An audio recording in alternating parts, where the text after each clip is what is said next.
conquistas chegaram no Brasil no século XVIII.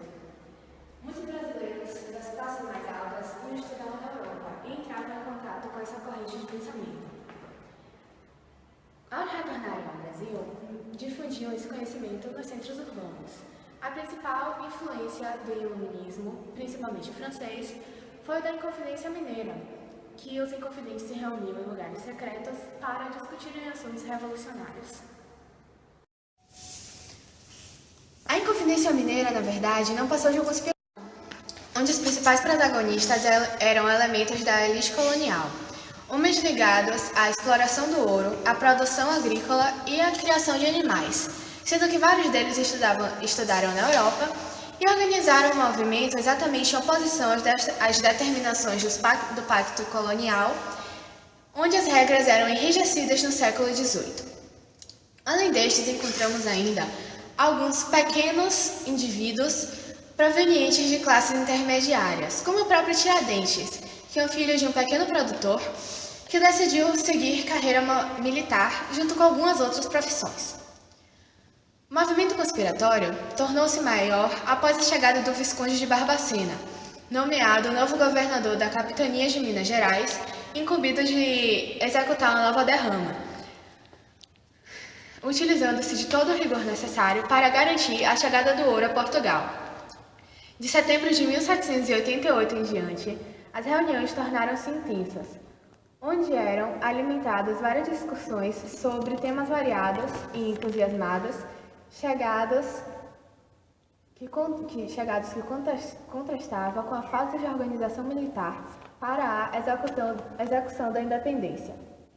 Tiradentes e outros membros da conspiração procuravam garantir o apoio de proprietários rurais, levando suas propostas de revolução a todos que de alguma forma pudessem apoiar.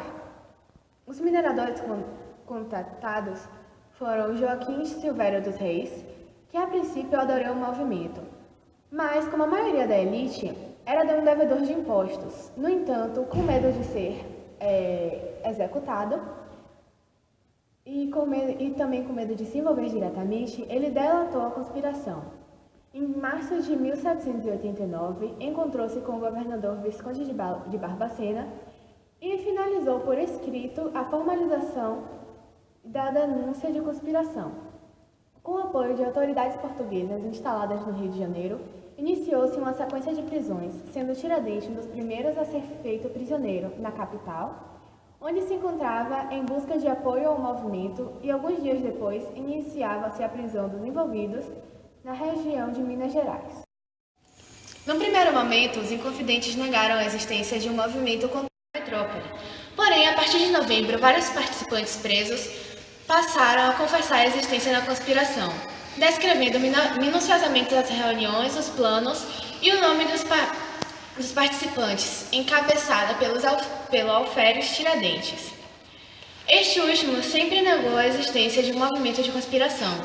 Porém, após vários depoimentos que o incriminavam na quarta audiência, no início de 1790, admitiu não só a existência do movimento, como sua posição de líder, mas na verdade ele não era o líder do movimento.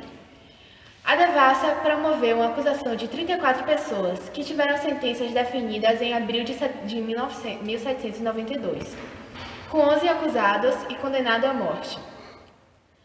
Porém, os homens que foram acusados junto com Tiradentes tiveram suas penas reduzidas, por serem influentes e terem muito dinheiro.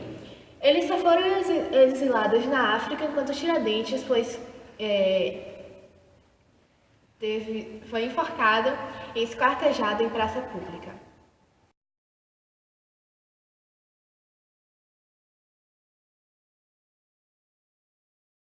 Também conhecida como a Revolta dos Alfaiates, a Conjuração Baiana foi uma revolta social de caráter popular ocorrida na Bahia em 1798. Teve importante influência dos ideais da Revolução Francesa. Além de ser emancipacionista, defendeu importantes mudanças sociais e políticas na sociedade.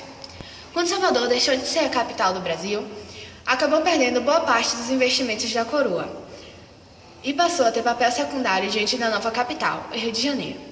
A população baiana acabou sofrendo com a crise econômica do Estado e a violência aumentava cada vez mais com o constante saqueamento de propriedades privadas e de mercadorias.